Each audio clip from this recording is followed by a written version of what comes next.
Światło jest jednym z kluczowych elementów, jeżeli chodzi o akwarium roślinne. Bez niego nawet najlepsze nawozy, czy nawet najlepsze podłoża na nic się nam zdadzą. Dlaczego taki wstęp? Ano dlatego, że dzisiaj mam dla Was dwie lampy. Lampy, które według producenta potrafią sprostać oczekiwania nawet tym najbardziej wymagającym akwarystom. A czy rzeczywiście tak będzie? Sprawdzimy to w praktyce. Lampa, której się dzisiaj przyjrzymy, to jest lampa z linii Syncor Optima. W sumie lampy, bo mam dwie lampki. Sprawdzimy sobie, jak ta lampa świeci nad zbiornikami. Będę wymieniał tutaj po tej stronie oświetlenie właśnie na te lampy.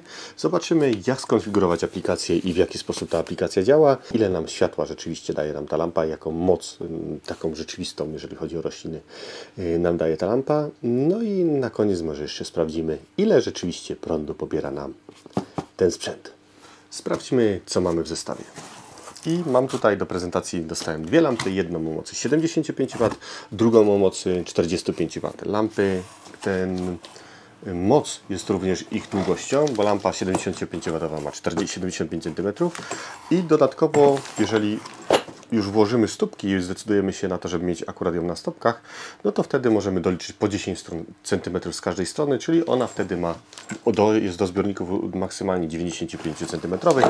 I to samo w lampie, w przypadku lampy 45 cm, ona 45 W, ona może być do zbiorników 65 W. W zestawie mamy samą lampę, sam moduł świetlny. Odłóżmy delikatnie na bok. I w pudełku jeszcze mamy kontroler do lampy, zasilacz, kabel, stopki oraz instrukcja obsługi, kartę gwarancyjną. W przypadku, jeżeli mielibyśmy problemy z tą aplikacją, to jednak tą instrukcję warto sobie zostawić, bo tam jest napisane, w jaki sposób można się połączyć z tą lampą. Druga lampka 45 W, w troszeczkę innym pudełku. Sam jestem ciekaw, czy będzie miała inny kształt. I tym to jest spowodowane. Zaraz zresztą zobaczymy.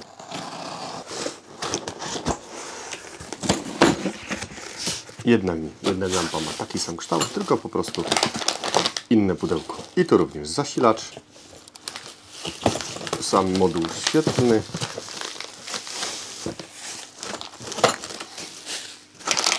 kontroler oraz stopki do zawieszenia naszej lampy. Złożenie całej lampy nie jest w żaden sposób skomplikowane. Wiadomo, wkładamy uchwyty.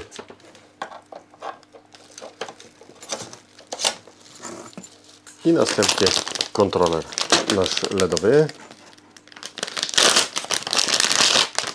Kontroler, tak jak w poprzednim przypadku, mam tutaj kod QR do zeskanowania i dzięki temu będziemy mogli szybko pobrać sobie aplikację, co zresztą w dalszej części filmu zrobimy. Najpierw podłączmy wszystko. Kontroler. Z jednej strony mamy taką wtyczkę do właśnie kontrolera. Wtykamy i zakręcamy. A druga część, wiadomo, podłączamy już sam zasilacz. Podłączmy i zobaczmy, w jaki sposób będzie świecić bez jeszcze jakiejkolwiek konfiguracji, bez jakiejkolwiek ingerencji.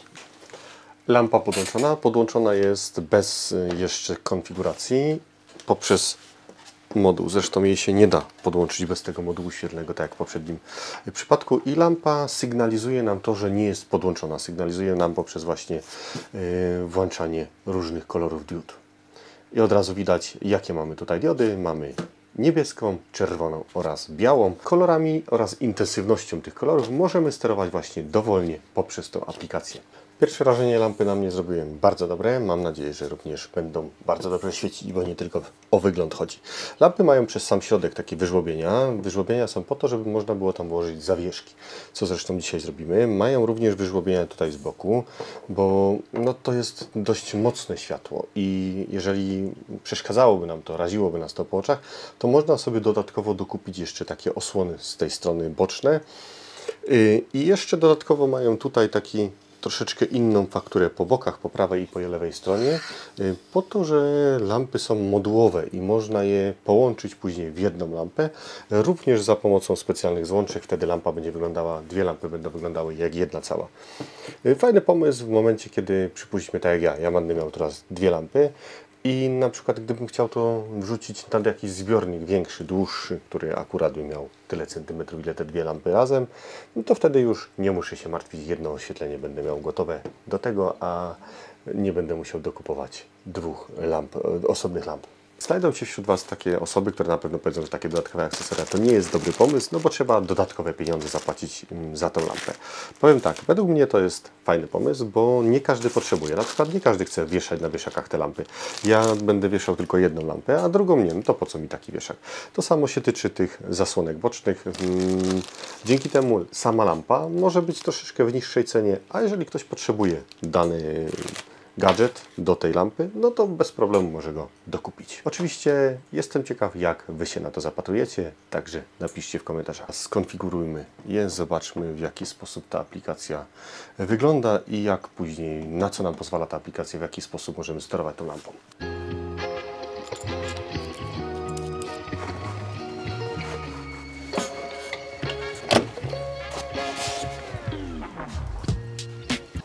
Chyba jednak muszę to wyłączyć, bo będzie przeszkadzać mi w nagrywaniu.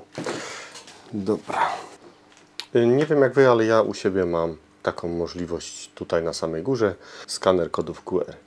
Po jego wybraniu otwiera mi się aparat już z skanerem. Podkładamy. Otwórz, łącze, wybieramy opcję i zostajemy przeniesieni na stronę producenta. Wybieramy to, co nas interesuje. I pojawia nam się strona, gdzie możemy ściągnąć sobie aplikację niezbędną do konfiguracji tych lamp.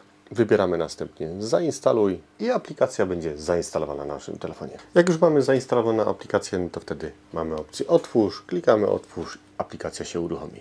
Jeżeli mamy już konto, no to możemy się zalogować, a jeżeli nie mamy, no to trzeba coś zapisać. Ja wybiorę sposób logowania się poprzez konto Google'a. O, aplikacja uruchomiona. I teraz, żeby dodać jakąś lampę, klikamy na plusik. Musimy włączyć Bluetooth'a i przyznać uprawnienia aplikacji, zezwól i pokazuje niby, że wykrył jakąś jedną lampę, ale no nie mam jeszcze nic podłączone. Możliwe, że to jest ta lampa z 200, bo tam też jest lampa właśnie z takim modułem od Invitala, tylko że pod inną aplikacją. Podłączmy tą lampę, no bo chcemy się połączyć z tą i zobaczymy, jak będzie działało. Podłączone i po podłączeniu od razu wykryło mi lampę. To będzie chyba ta. Wniosek pozwolony potwierdzić. Standardowo trzeba włączyć dostęp do lokalizacji. Podłączamy się pod Wi-Fi, hasełko. Powiem Wam, że daje po oczach. No i mam problem, bo nie pamiętam hasła. O, jest jeszcze coś takiego jak tryb lokalny Bluetooth. Zobaczymy, czy będzie taka możliwość połączenia się z tą lampą. O, mam. Wykryło mi tą lampę. Super. Nie potrzebna mi tutaj do niczego. Lampę tą mniejszą 45W będę dawał na ten zbiornik, który tutaj mamy. Te lampy, które tu są, one nie dają rady. Tutaj jest 20W, dlatego postanowiłem wymienić ją na mocniejszą. Będzie tutaj 45, no tak jak mówię, puszczę to na 50%, czyli 25 w tych granicach i będę miał ten zapas, jeżeli będzie trzeba go dołożyć, no bo tutaj jest tej roślinności naprawdę dużo, gęsto. Jeżeli będzie trzeba, to wtedy będę mógł dołożyć, albo na przykład zmienię sobie, żeby lampy były po prostu czerwone. Wtedy na czerwonych lampach z mojego doświadczenia widzę, że rośliny są po prostu bardziej takie jędrne, żyzne, ładniej wyglądają. Nie rosną szybciej, ale są po prostu dużo bardziej dorodne. Lampa niech się powoli rozświetla, a ja w międzyczasie zamontuję ją tam, gdzie ona docelowo ma być, czyli nad tym zbiornikiem.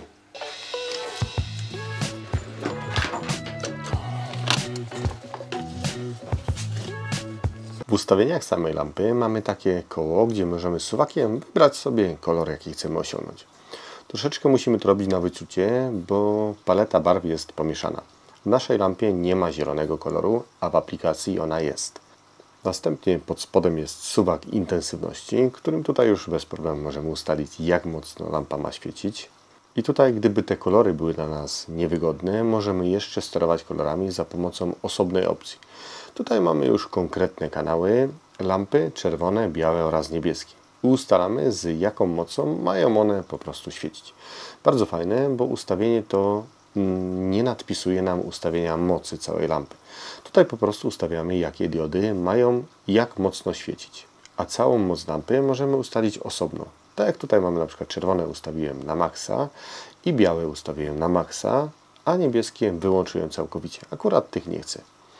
Możemy ustalić również harmonogram lamp ze świtem i zmierzchem. Maksymalny czas rozświetlania i gaszenia to 1 godzina. Szkoda, że nie dłużej, tak jak w tych lampach tutaj, gdzie ten okres możemy wydłużyć do 100 minut, czyli prawie 2 godziny. Aplikacja ma jeszcze troszeczkę dodatkowo jakichś bajerów, ale to już myślę, że pobawicie się w własnym zakresie. W momencie, gdy zdecydujecie się na tę lampę. No i pięknie. Zobaczcie tylko, jak ładnie świeci. Możemy lecieć z drugą lampą. Drugą większą lampę zamontuję tu nad tymi 2 zbiornikami. Najwyższy czas wymienić tą 30W lampę na coś mocniejszego i na coś dużo lepszego. Tą lampę natomiast nie będę montował tak jak tą poprzednio, tylko z uwagi na to, że mam uchwyty, zamontuję ją sobie na tych linkach.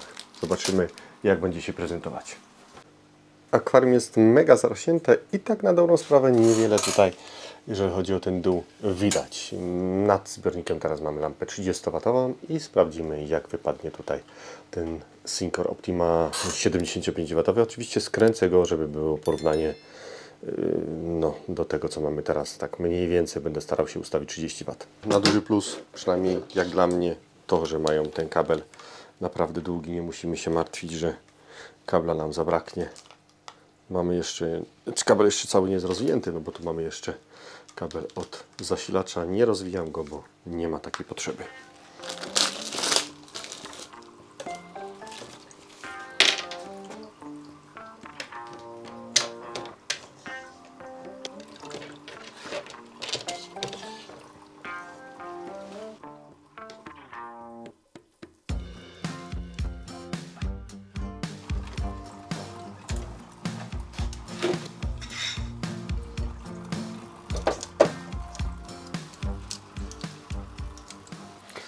Lampę już sobie wcześniej skonfigurowałem, poszło mi z nią zdecydowanie szybciej, przypomniałem sobie hasło do Wi-Fi.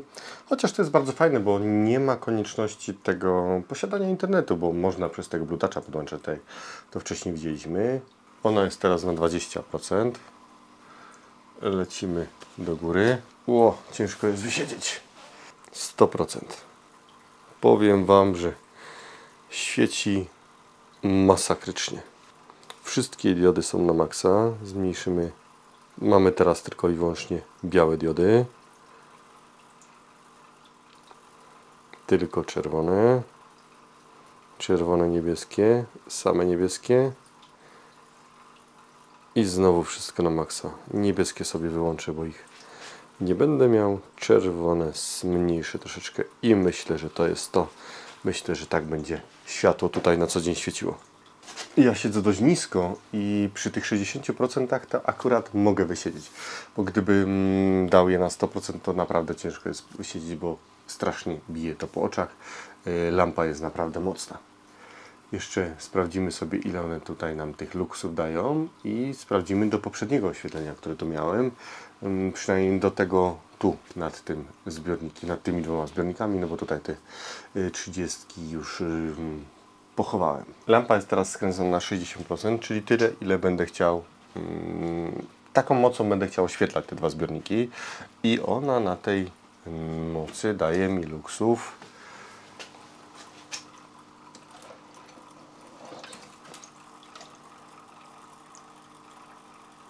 3000. Jeszcze sprawdźmy lampkę, ale jak będziemy ją świecić na maksa. Raczej wątpię, żebym tak mocno świecił, bo myślę, że nie będzie mi tyle tego światła potrzebnego. Teraz strasznie świeci, teraz nawet tam tu mi daje 3000 luksów.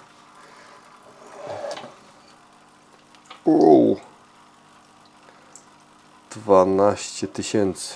12 tysięcy na 100% i 60% na 60% 3000. Znaczna różnica. Jestem ciekaw, jak to się ma do poboru prądu. Poboru prądu dzisiaj nie sprawdzę, bo nie wziąłem ze sobą miernika, ale jestem bardzo ciekawy, jak to będzie wyglądało, no bo tutaj, jeżeli chodzi o ilość tego światła zmierzoną przez ten mój profesjonalny miernik, w cudzysłowie oczywiście, no to jest ona znaczna, jeżeli damy ją na 100%. I myślę, że od czasu do czasu sobie puszczę na 100%, żeby te rośliny dostały takiego boosta, żeby dostały takiego kopa porządnego, a tak będzie to w tym zakresie, tak jak jest teraz. Zresztą jestem ciekaw, zaraz sprawdzę, czy mogę w aplikacji ustawić, żeby ona świeciła z automatu każdego dnia inaczej. Niestety, ale takich bajerów lampa nie ma, że może jednego dnia świecić z inną mocą, drugiego dnia świecić inną mocą, ale mamy tutaj podłączenie do internetu i no, możemy samemu to sobie ustalić.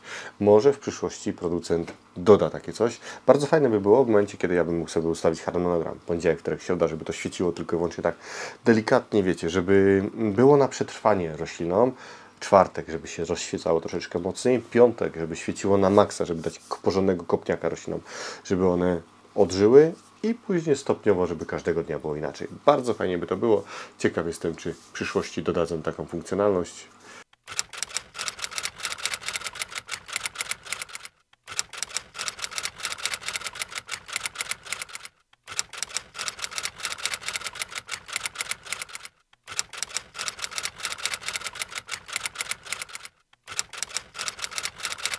Ostatnim już testem na dzisiaj będzie test prądowy. Mam takie smart gniazdko, podłączymy sobie pod to smart gniazdko i zobaczymy, jak tam się ma pobór prądu tych lamp do tego, co nam mówi producent.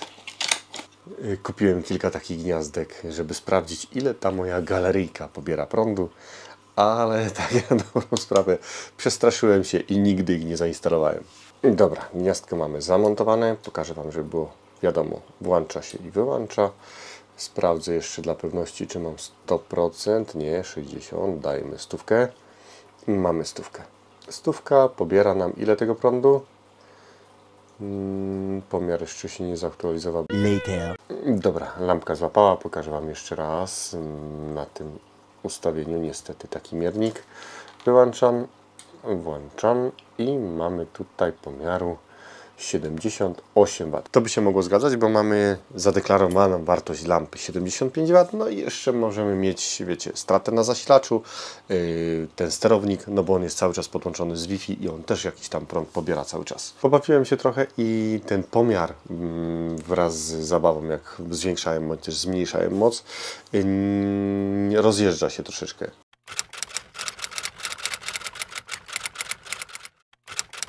Ale na plus, jeżeli ustawimy 60%, to nie jest 60%. Możemy dodać mu troszeczkę więcej tych procentów. Jeżeli byśmy chcieli, nie wiem, ustawić, żeby pobierała nam 40 W, no to możemy spokojnie dać 60%. I lampa, mimo tego, że będzie przesterowana 10% więcej, no to myślę, że jeszcze ten zapas będzie.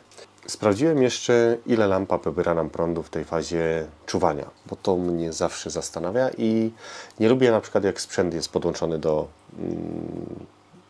gniazdka, do sieci i pobiera prąd, a tylko i wyłącznie jest w tej fazie czuwania. Nie lubię, jak on pobiera wtedy dużo prądu. No tutaj sprawdziłem, jestem bardzo pozytywnie zaskoczony, bo miernik mój nie jest w stanie go zmierzyć. W tej fazie czuwania pobiera tak mało prądu. Jeszcze, żeby Wam pokazać, że to nie jest wyłączony miernik, a jest wyłączona lampa, no to przełączymy się na lampy i mogę go włączyć tutaj. Mogę włączyć i mogę wyłączyć lampę. Tutaj nie chcę rybą robić dyskoteki, bo gdybym wyłączył tutaj całe gniazdko, no to wtedy ono by chyba nawet tego pomiaru tutaj nie udostępniało. To trwa tak z 30 sekund, minutę, zanim te gniazdko zaktualizuje sobie ten pomiar do tego, co rzeczywiście jest tam pobierane. O, 30 W teraz mi gniazdko pokazuje, że 30 W jest pobierane z sieci. Pierwsze wrażenie, lampy zrobiły na mnie bardzo dobre. W jaki sposób będą się spisywać? Jestem bardzo ciekaw. Będą świeciły nad zbiornikiem, na którym Wam je pokazałem. Jeżeli macie jakieś pytania odnośnie tych lamp, no to walczcie śmiało w komentarzach. Zawsze staram się Wam na wszystkie odpowiadać. Jeżeli macie również takie lampy u siebie, to dajcie znać, w jaki sposób one się u Was spisują. Pozdrawiam, hej!